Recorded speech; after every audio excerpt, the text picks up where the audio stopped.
दर्शकों नमस्कार, राम राम, जय श्री राम और जय माता दी। मैं हूं अश्विनी मगोत्रा और आप देख रहे हैं अपना पसंदीदा न्यूज चैनल जम्मू तर्कश। रोजाना की तरह सुबह का वक्त और मैं कुछ चुनिंदा खबरें लेकर आपके सामने हाजिर हूं। तो चलिए पहले मुख्य समाचार सुन लेते हैं, बाद में विस्तार से सुनेंगे।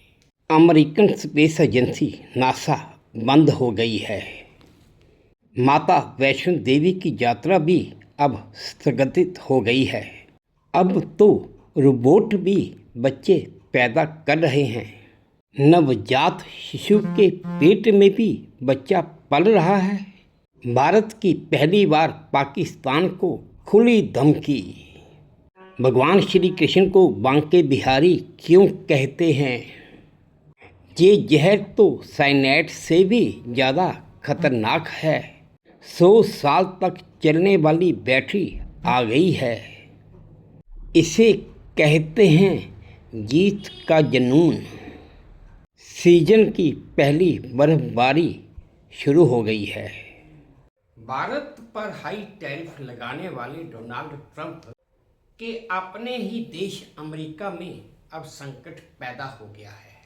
आर्थिक तंगी के कारण अमेरिका की प्रमुख स्पेस एजेंसी नासा ने अपने दैनिक अपडेट्स सहित कई महत्वपूर्ण कार्यों को बंद कर दिया है। नासा ने बताया कि सरकारी फंडिंग रुकने के कारण इसके सभी ऑपरेशंस अस्थायी रूप से ठप हैं और इसकी वेबसाइट पर सूचना भी दी गई है कि एजेंसी अगले आदेश तक बंद रहेगी।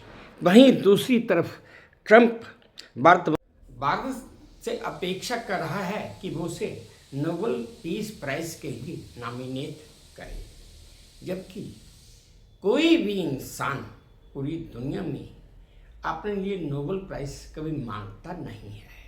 मौसम विभाग की चेतावनी के चलते श्री माता वैष्णो देवी श्राइन बोर्ड कटरा ने वैष्णो देवी की यात्रा 3 दिनों के लिए स्थगित कर दी है।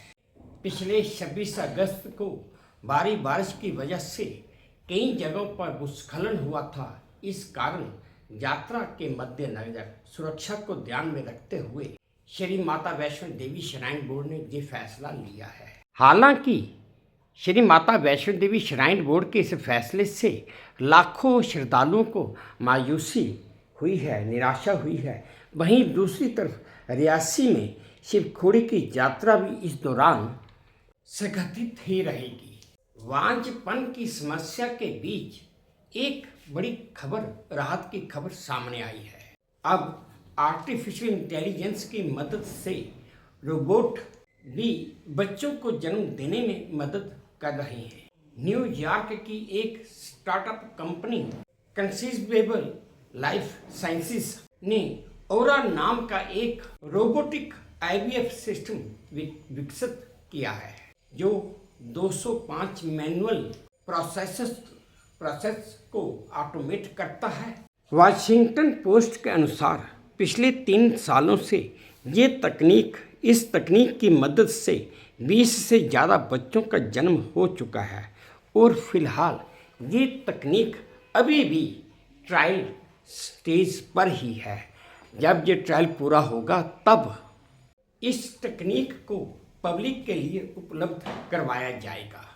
कर्नाटक मेडिकल कॉलेज में एक बड़ा ही अजीबोगरीब मामला सामने आया है, जो मेडिकल साइंस के मुताबिक 5 लाख केसों में से शायद किसी एक में हो सकता है। दरअसल NDTV की एक रिपोर्ट के मुताबिक एक 23 वर्षीय महिला ने इसी माह उस अस्पताल में, कर्नाटक के मेडिकल कॉलेज में एक बच्चे को जन्म दिया था, पर इस नवजात बच्चे के पेट में उसका जुड़वा भ्रूण भी विकसित हो रहा है।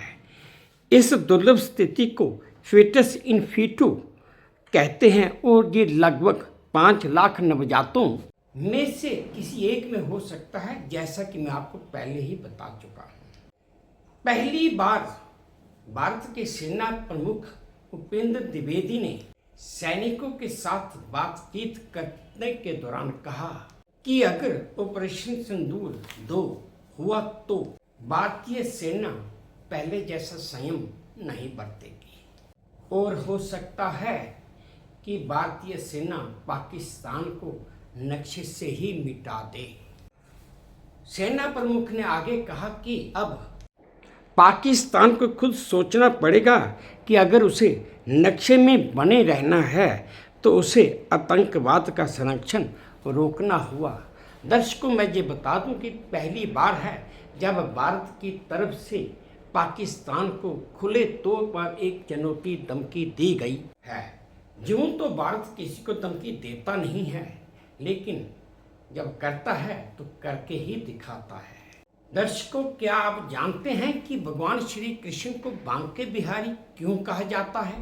दरअसल बांके का अर्थ है त्रिभंग मुद्रा, यानी 3 स्थानों से झुकी हुई मुद्रा, और बिहारी का मतलब है आनंद लेने वाला। जैसा दर्शकों आपने देखा है कि जब भगवान श्री कृष्ण बांसुरी बजाते हैं तो उस समय उनका दाहिना घुटना बाएं पर मोड़कर हाथ तिरछा और सिर हल्का झुका हुआ होता है, और यही मुद्रा उन्हें बांके बिहारी बनाती है और लोग इन्हीं बांके बिहारी के रूप में उनकी जय जयकार और पूजा करते हैं। दर्शकों, यूं तो पूरी दुनिया साइनाइड जहर के बारे में भली-भांति जानती है, पर साइनाइड से भी ज़्यादा खतरनाक एक जहर और भी है, उसके बारे में शायद ही कोई जानता हो। ये एक ऐसा जहर है जिसकी 1 ग्राम तादाद भी हजारों लोगों की जान ले सकती है, और इसका नाम है पोलोनियम 210।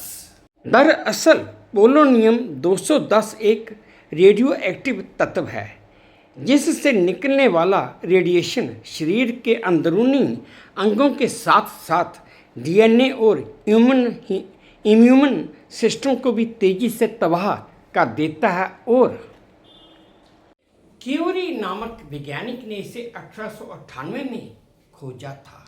दर्शकों, वैसे चीन तो पूरी दुनिया में अनोखी चीज़ों के आविष्कार के लिए जाना जाता है और माना भी जाता है।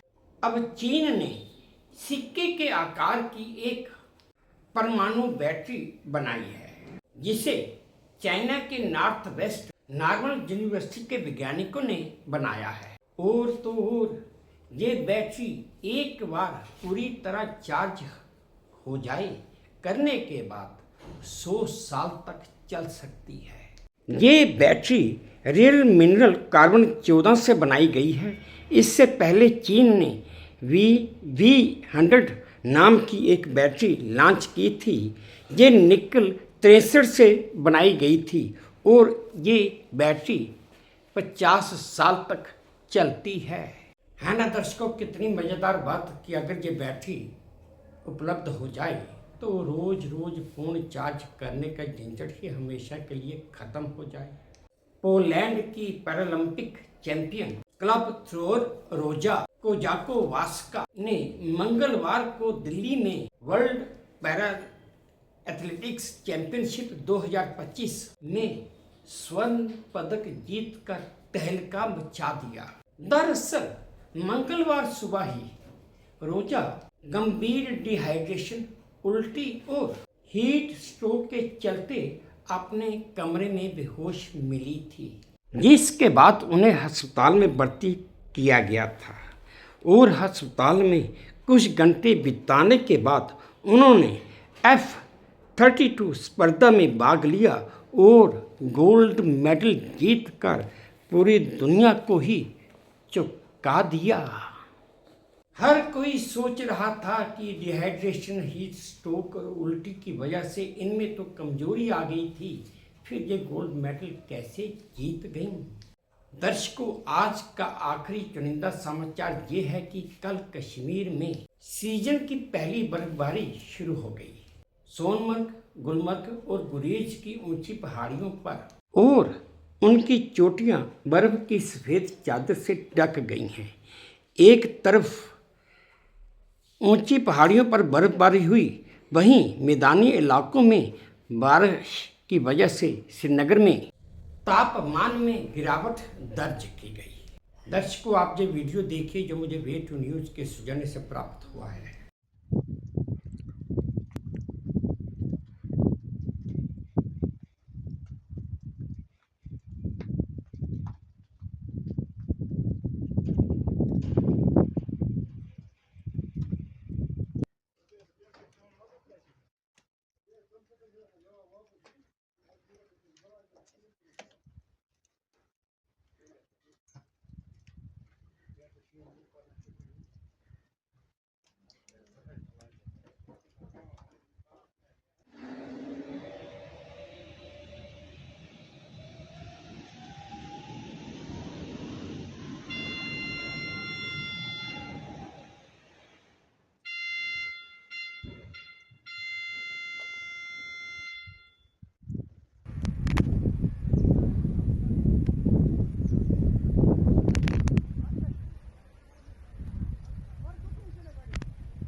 तो दर्शकों, ये थे आज के कुछ चुनिंदा समाचार जो मैंने आप सबके साथ साझा किए।